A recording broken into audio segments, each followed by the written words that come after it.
Hello students, welcome to my channel Science Analytica. अगर आपने मेरा चैनल अब तक सब्सक्राइब नहीं किया है, please do subscribe my channel first, ताकि जो अपकमिंग वीडियोस हैं आपकी सिलेबस की वो आप बिना किसी रुकावट के देख सकें with continuity.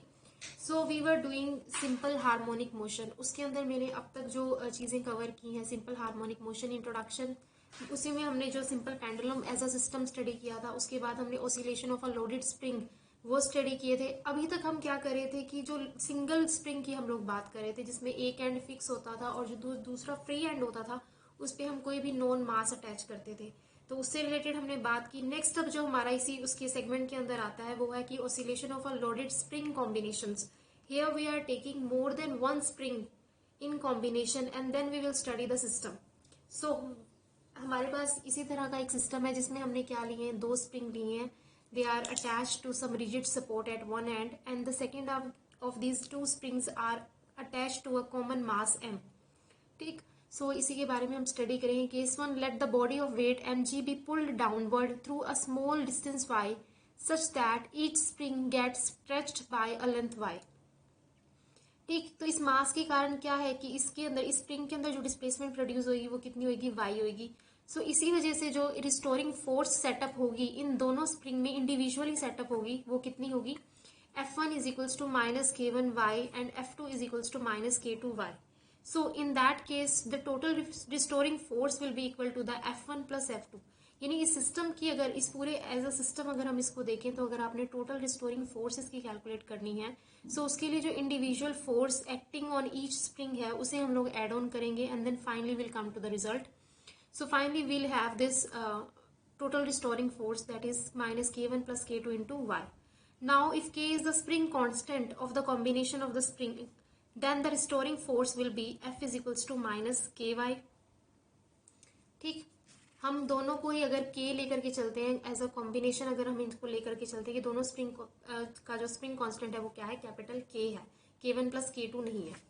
In that case हमारे पास क्या होगा, ये आ जाएगी वैल्यू। अब हम दोनों का इक्वेशंस को अगर कंपेयर करते हैं तो हमारे पास जो K की वैल्यू आती है वो कितनी आती है, K1 plus K2 that is equals to the combination of the spring constant of the individual springs. ठीक, now if the body is left free after pulling a little distance downward, in that case it will start executing simple harmonic motion whose time period can be calculated by this formula, which is t is equals to 2 pi under the root inertial factor upon spring factor. ये जो formula है time period of oscillation का, हम लोग from the very first video इसको use कर रहे हैं जब से मैंने सिंपल हार्मोनिक मोशन पढ़ाना शुरू किया है। अगर आपको अब भी डाउट है इन चीज़ों में तो मैं ये आपको रिकमेंड करूंगी कि आप जो प्रीवियस वीडियोस हैं एसएचएम की, आप पहले वो जाकर वो स्टडी करें। उनका जो लिंक है वो मैं आपको डिस्क्रिप्शन बॉक्स में प्रोवाइड कर दूंगी, ताकि क्या है कि जो अब अपकमिंग वीडियो है या ये जो ऑन गोइंग वीडियो है आपको अच्छे से समझ में आए। ठीक, so we are doing here is t is equals to 2 pi. Inertial factor यहाँ हमने क्या लिया है, inertia, mass is the measure of inertia of course here, so m लिया है और स्प्रिंग फैक्टर के लिए हमने k लिया है। यहाँ क्योंकि लीनियर मोशन की बात हो रही है फिलहाल, अगर रोटेशनल मोशन वगैरह को कंसीडर किया होता हमने तो उस केस में हम इनर्शियल फैक्टर के लिए हम like moment of inertia consider करते, but here we are only considering mass that is small m. Now t is equals to 2 pi under the root small m upon k, क्या होगा, k1 plus k2.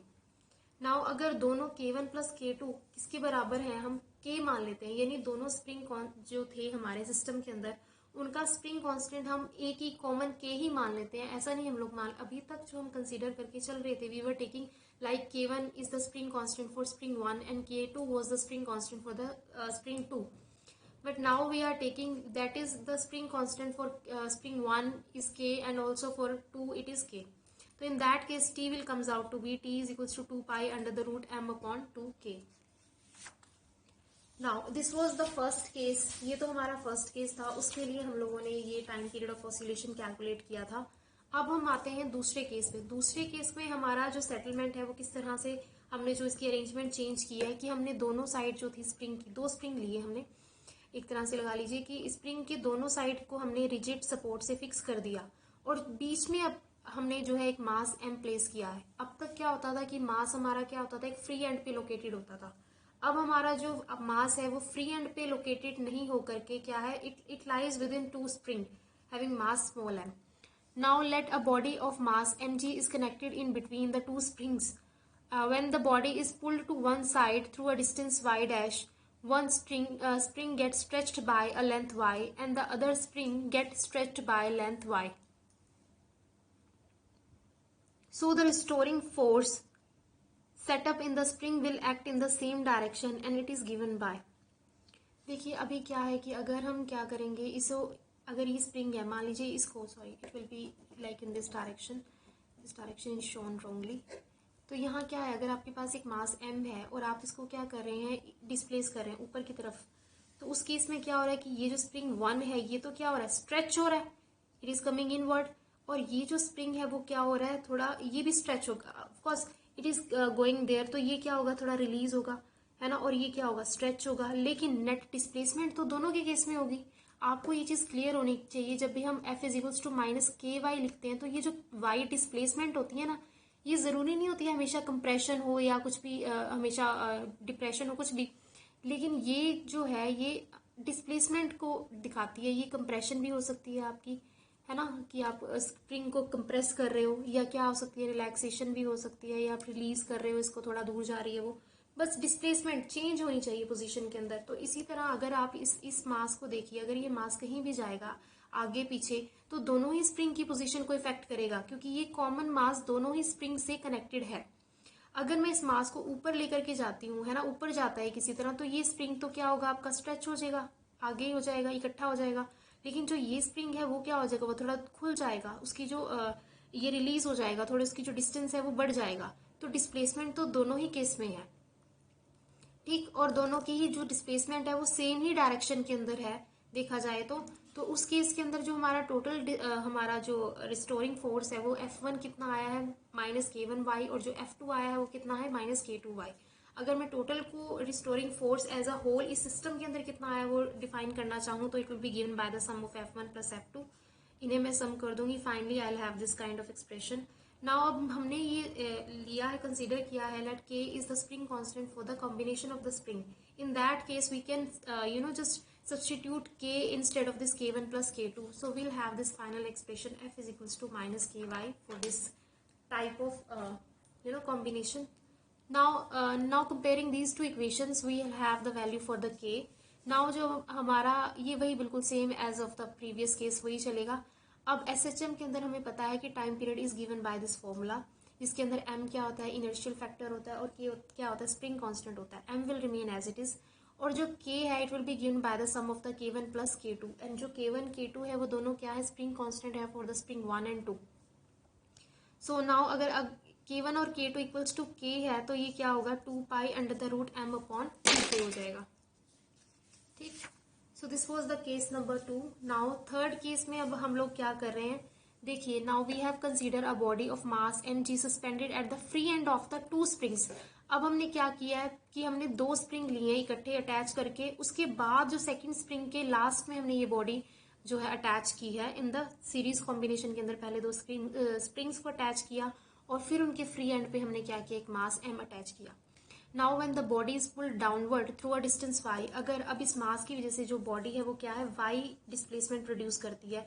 तो मान लीजिए कि इसमें भी displacement, of course ये दोनों सीरीज में कनेक्टेड हैं, तो स्प्रिंग 1 के अंदर भी डिस्प्लेसमेंट कुछ ना कुछ प्रोड्यूस होगी, लेट इट बी y1, और स्प्रिंग 2 के अंदर भी डिस्प्लेसमेंट प्रोड्यूस होगी, लेट इट बी y2.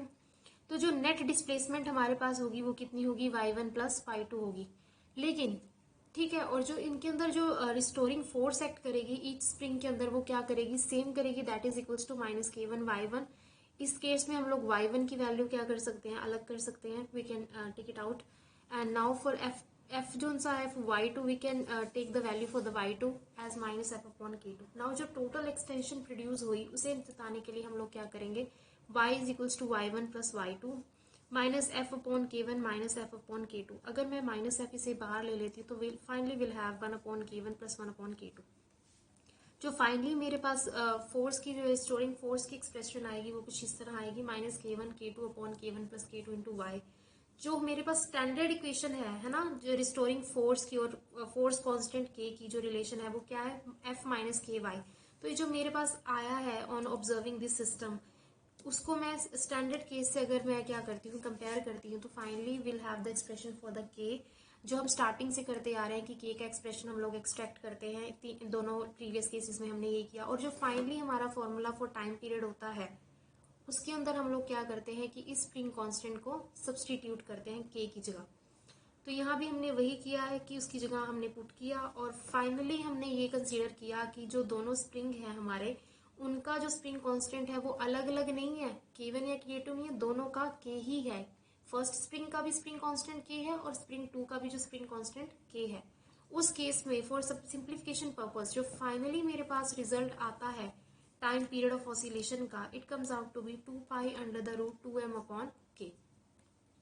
सो इस वीडियो में हमने जो कवर किए हैं वो हमने कॉम्बिनेशन ऑफ स्प्रिंग्स कवर किए। लास्ट जो वीडियोस थी हम उसमें सिंगल स्प्रिंग लेकर के चल रहे थे और उसी के साथ हमारा मास जो है अटैच था।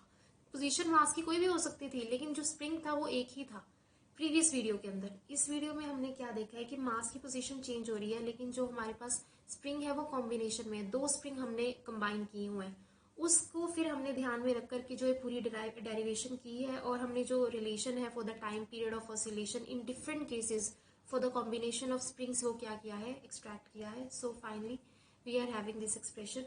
So hope you like the video, and if you like it, please don't forget to press the like button and do subscribe my channel. Thank you so much.